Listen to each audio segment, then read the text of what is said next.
Fillmore is reopening. It is? Yeah, it's of course now.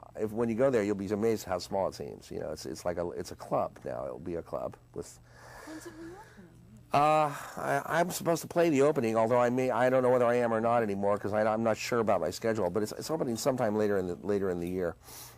And it's already had a couple of false reopenings, but now I think it's actually going to open, and it's like I say, it's functioning as a big club rather than a small concert hall. I wanted to start about that music video because we have pictures of it.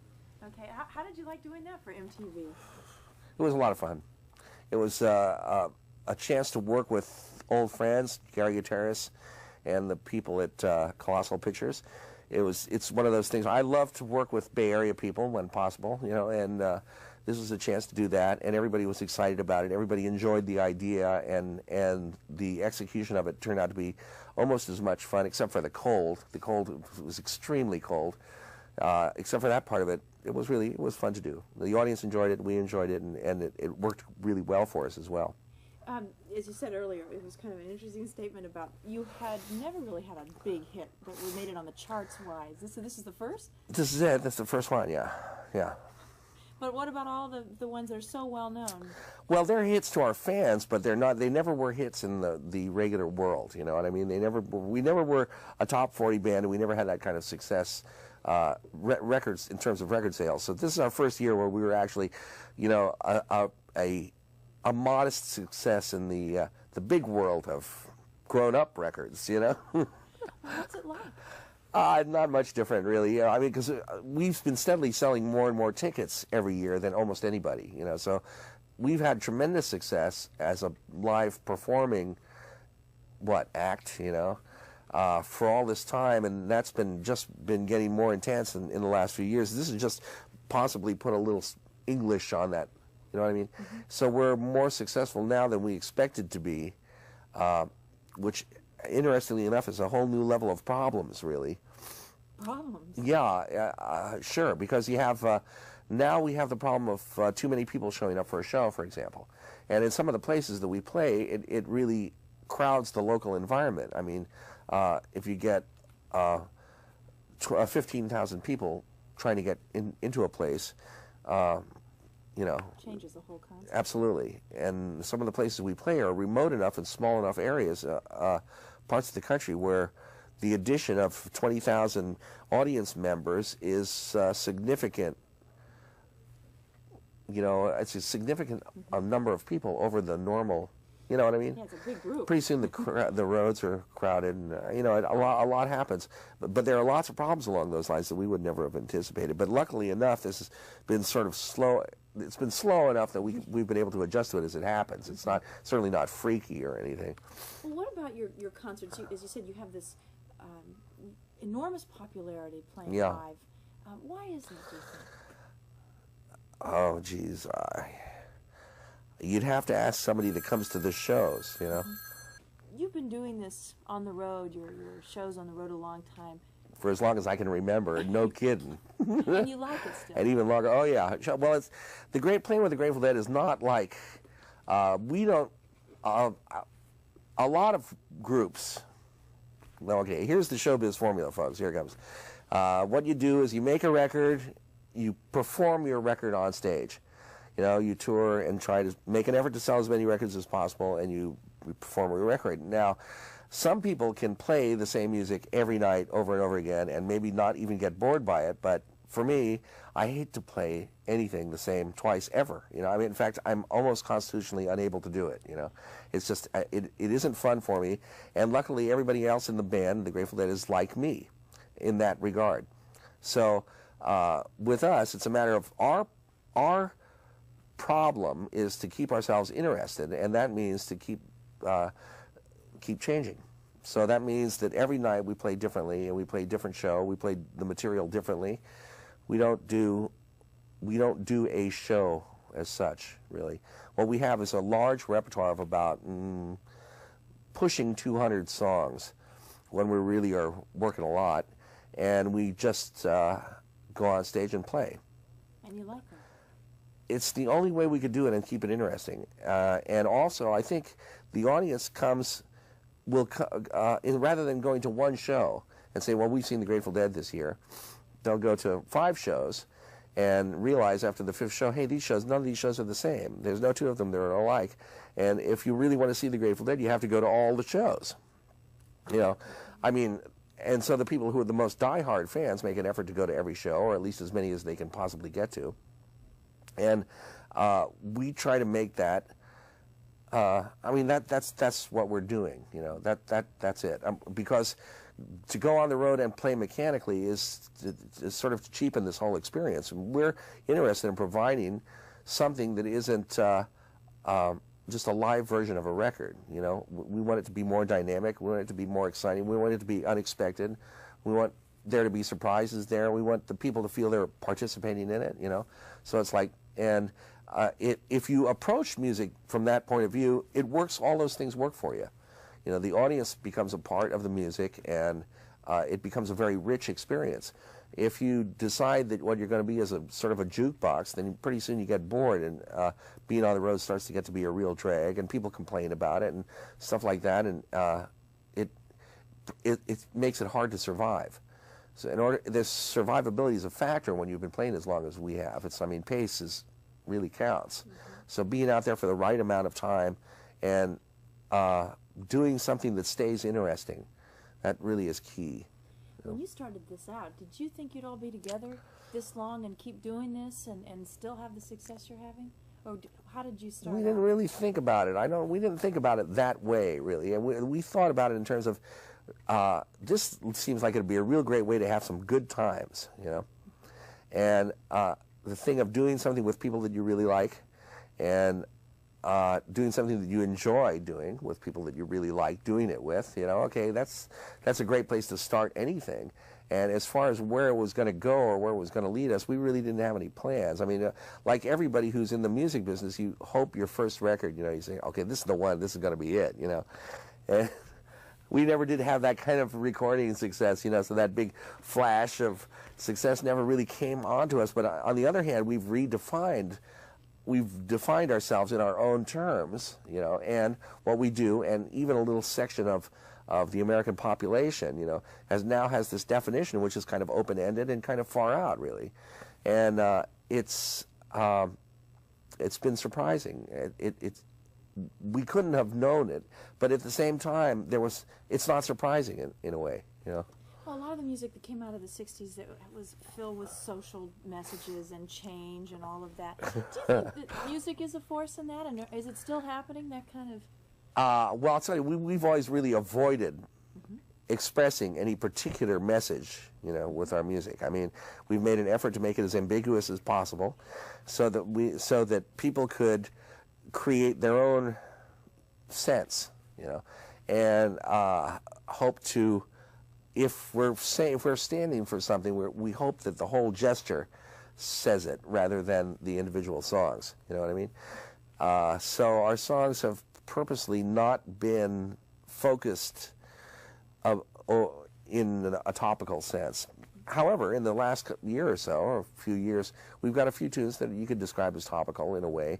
It doesn't seem to hurt anything. You know, a good song is still a good song. That's the way I feel about it. And if a good song talks about something that is current, that isn't necessarily a bad thing. Although I personally have sort of fought that for a long time. Well, let's talk about the Rex Foundation. Can Okay. we want to bring that out? That a lot of people don't know about the charity work Uh-huh. that you all do. How did you get involved with that? Well, whenever you're in a public position, people ask you to do benefits. So benefits have always been part of what we do. Okay, it used to be people would say, would you do this benefit? And we would say, okay, sure, it seems like a good cause. We'll do the benefit, but we want to see what happens to the money. We want to see whether this actually works for anybody. And we also want it to be produced properly. In other words, if we're going to have people pay money for tickets to see us, we want the show to be good. So that, since most of the benefits that we used to do, sometimes the show was not good. Sometimes the way that where the money went and how the whole thing came down was not good. Sometimes it was not satisfying for us, and we felt we were burned, really. But we didn't have the time necessarily to check out each situation, you know what I mean? But we wanted to do the right thing, you know, because there are things that come up that definitely are part of your life, and you as a human being, you have concern about people who are homeless and people who are hungry and people who are not being treated well, and anything that you can do to help seems you want to do it. I mean, that's the instinct, that's the drive, right? Okay, so what we say, okay, how can we address this idea with a little more focus? How can we focus harder on this and be a little bit more effective? And so we started toying with the idea of, well, why don't we create a nonprofit organization of our own, which would be like a feeder into whatever causes that we individually uncover.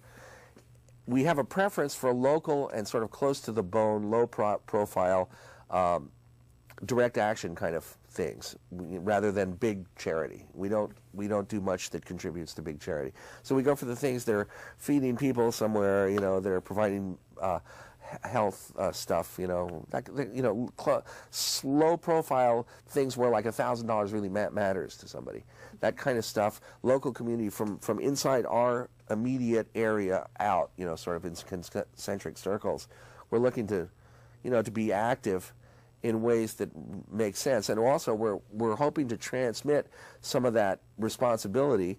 That is to say that now it makes it easier for us to focus on each one of the things, you know, because the way it works, the Rex Foundation is each of us, if we hear about something that says, like, Phil has these 3 or 4 young composers in England that the Rex Foundation supports. So he heard about these guys through some channel of his own, you know, his own communication in the world. He heard these guys, and their music is far out. It's not getting any support at all. It really needs something that needs to be supported, you know. It's something that we could do without much pain and without much effort, and it seemed to fit right in. So that represents one sort of thing, like arts and that, you know. I have a preference for stuff that's like the mayor's homeless trip in San Francisco. We all have different orientation. You know, there are things that are interesting to me. Mickey's got things that are, you know, the guys in the band all have different interests. And so, and also in our organization as a whole, at large, there are people who say, hey, I heard about this, seeing this, they're feeding people over in Berkeley, or they're providing places for people to park their buses, or, you know what I mean, all this other low profile things. Do you get a personal satisfaction from knowing this? Well, no, I'm not trying to get anything out of it. What I'm trying to do is make it is to create a kind of a model for how you can effectively support something. You know, it just depends on how strongly you feel about these things. I mean, as far as I'm concerned, I don't think everybody needs to be involved in volunteer work or something like that. I'm not really, you know. All we're really doing is raising money, and then hopefully the money does some good work, and sometimes we're attracting attention to a cause that, if it needs volunteer people, maybe some of the people who are deadheads or part of our audience can find some meaning in working for some of these groups, you know. So sometimes it's things like that, you know. Sometimes there are things that we're directly involved in, like Camp Winter Rainbow, where some of our kids go there, you know. So there's a definite personal and direct involvement, you know. I mean, there's all kinds of, in a way, it's self-interest, but it's kind of enlightened self-interest. You know what I mean? It's just, we're just trying to make if possible, to improve the community the way the community's improved us. If possible, to feed some of that back. So, you know. Well, it's a lot of people who are successful and who have a lot of money don't do that. So that it's nice. Right. Well, they ought to. They ought to. Yeah. That's right. They should. Right. Well, we're not doing it for promotion. You know, we're doing it to help people, you know, if possible. Sometimes, and sometimes it is our people. So if our people are impacting on the community, we definitely want to do something about that, because it's in the truest sense of the word, it's our problem, you know. I mean, if there are people, and sometimes that's the case, but that's only one area of it, you know. What about your benefit concerts that you do? Well, is that all for the Rex Foundation? Yeah, they mostly are. That's the way. What we do is try to raise a certain amount each year, by doing a series of benefit concerts that are all go just into Rex. Then the Rex Foundation then it's a feeder, right? Because some of them only need a little bit of money. I mean, some of these organizations really only need seed money. They don't need a huge amount of money, and that's not what they're looking for. They just need a little bit, and those are the kind that are, well, there's all kinds of. There's a lot of payback in this stuff. Sometimes it's neat to see a project actually happen and finish up, and something really nice come out of it at the end. You know, so sometimes that's the payoff. What's the music scene like here? How's it been for you living here? Oh, it's been great. It's incredible. I mean, I'm from here. My father was a musician in the Bay Area. I'm a musician in the Bay Area. You know, and I think this is a great place to be, just to live. There's a lot of stimulation here. There's a lot of new ideas here. This is the place that consistently takes chances where the rest of the country is dragging its feet. It's exciting, you know. It still is, and the music scene here still keeps growing, and which is a tribute to it, because there is no music business in the Bay Area. There really isn't. You know, the record companies are in L.A. and in Nashville and in New York. They're not in San Francisco. You know, so considering that this is not an industry capital, the music scene here is incredibly protein. You know, there's all kinds of. I mean, on every level too. So it's. And the live music scene here is dynamite. That's another thing that's neat about it. There's lots of places to perform. There's lots of levels at which to perform. And, you know, this is a great place to be. Yeah. What about a lot of people who came through the 60s and early 70s burned out, didn't stay creative, didn't keep together for whatever reasons, sometimes dropped out completely. Some of that from just burnout and drugs or whatever reasons. Absolutely. How is it that you've all been able to stay creative and keep going? Oh, we burn out too. I mean, it's just part of the cycle. If you wait around long enough, eventually you'll burn out in almost anything. But then eventually you'll revive too. You know, I think it also depends on who you are and what you're really about. I mean, if your interest in the music business is to make money and to get famous, that's easy to burn out. You know, that's pretty superficial stuff. If your interest is that you really love music and your heart is in it, then I think you can live a life being excited about it. What would you say to kids now who are you kids out there who are faced with, even though the 60s and 70s had a lot of experimentation, a lot of drugs, some of the drugs on the market today are a lot more insidious, like crack and things like that. What would you say to these kids? Well, I would say that the experimentation has already been done, kids. You know, I mean, I think a lot of the news is in. You know, certain things are definitely going to burn your brain out. PCP is not good. Crack is not good. A lot of drugs will definitely kill you. You know, this stuff is known. It's not a matter of experimentation anymore. That's what I'm saying. It's true the 60s and 70s were experimental, but there's a lot of bodies back there. You know, if you want to go back and check and see what happened, it's there for anybody who has eyes to see. The thing is you just have to be careful nowadays. You have to keep your eyes open and be smart. And that's true of everything. That's true of all of life. I mean, now it's crowded in on every level of life, really. It's not just drugs or sex. It's everything. You know, it's like something awful is lurking at you from every corner. You know, and so you just have. I mean, that's the way it is now. You know, so the 80s and 90s there are new plagues on the earth. You know, and you just have to be careful. You always did have to be careful, but you have to be more careful now. But I don't think that's any news to the kids. Kids nowadays know that stuff. You know, I'm not really that worried about. I think kids are pretty smart. You had a recent brush with death. I know you were in the hospital. You had a diabetic coma. Is that yes, right? Yes. And I understand the hospital was just flooded with letters. And I got some amazing mail. Yeah, I really did. It came on so slowly, you know, that I just laid down one day and didn't get up. Is that simple? Not really. Not ill. You know, I felt really tired. I felt just amazingly tired. And dehydrated, really dry. They say that can have terrible consequences. Yeah, Dehydrated. I yeah. never knew that either. Yeah, they told me lots of awful stories about me after I came out of it, and I lost about 4 or 5 days there. They're gone, I don't know what happened, and that was during the time I was actually in a coma. It's kind of, but it's the experience to me is like something.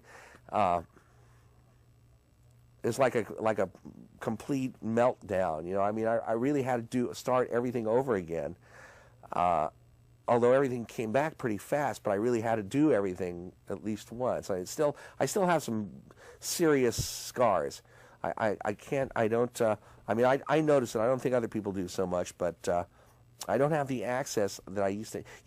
That experience of knowing that you know a word or an idea, a concept or an idea, and you have it right on the tip of your tongue, and you know that you know it, and you can't get it. Right. That happens to me about 4 or 5 times a day now, and sometimes I can have the same idea, and lose it like 5 or 6 days in a row. You know what I mean? Or a name. Sometimes it's somebody's name, something like that. So there's like these little places, but it all eventually finds its way back. I don't think I've sustained any serious, completely permanent damage. And then there's a certain kind of dropout too in my memory too, which is weird, a little weird. There are times that I don't that are gone. There's certain things that are gone. People have talked to me about something. When was that? I don't remember it. Have you changed your lifestyle? Are you slower? How has it changed? Yeah, I've slowed down a little. And of course, everybody is watching my health, with a microscope,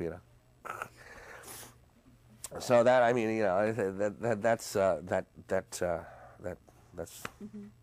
What about attitudes from a mental perspective? Having, you said it got your attention. Yeah, it got my attention. Well, what did it do when it got your attention? It made it easier for me to focus on the things that I really wanted to accomplish. It had that kind of attention getting, the thing of, oh gosh, I've been wasting time here. It's look at all these things that I almost have done, but I don't really quite have them done. I really should do them. So it really fired up that. I got a lot done in the next year or so. Now I'm starting to slow down a little. Everything's getting diffuse again, But what were some of the things that you wanted to do? Was it just the album? Yeah, like the album, stuff. I mean, these are things that some of them have been dragging around for years and a long time. Nothing of any real consequence. But it's more the thing of an attitude towards one's work. I felt like it mostly is that thing of you never know. You could go at any moment, so you might as well just try to crowd as much as you can possibly get into your life, at least in terms of accomplishing what you hope to accomplish. You might as well let out all the stops. So, I mean, in a way, it's liberating. In a way, it's... I don't recommend it, Let me start by saying that. I don't recommend near-death experiences as a way to motivate yourself. I'm sure there's better ways to motivate yourself, but for some of us, I think maybe you need something really radical at a certain point of your life to kind of kick you into that... whatever is going to be, the home stretch, say, how whatever, When you say you want to accomplish certain things, what do you want to be known for? What do you want people to say? Jerry Garcia, now, bump up. Jeez, I don't know. I've never thought about it in those terms. I think I would like to be known as a guy who had a pretty good time while I was here, I don't care to be, I find it cumbersome to think that there's going to be a me here after I'm gone, in terms of, I don't care if my works survive, or anything like that. I'm not really that attached to my own work.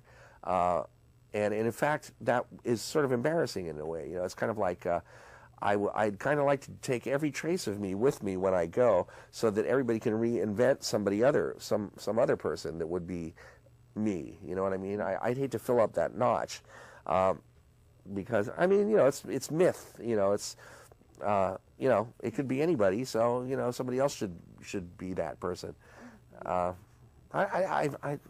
What about those fans?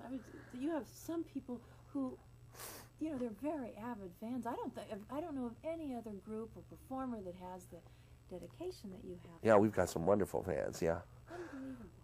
Yeah, to me, it's been an amazing surprise ever since the day that there were more of them than us. You know, there was a time when we used to play in bars and there was more of us on the bandstand than there was in the audience. You know, that went on for a pretty long time. You know, and then one day it all changed. You know, and ever since then, there's been more of them than there has been of us. And ever since then, I don't know why. You know, what is it that makes people like somebody's music? I don't know why. You know, it's one of those wonderful mysteries. It's the reason why every record isn't a hit record.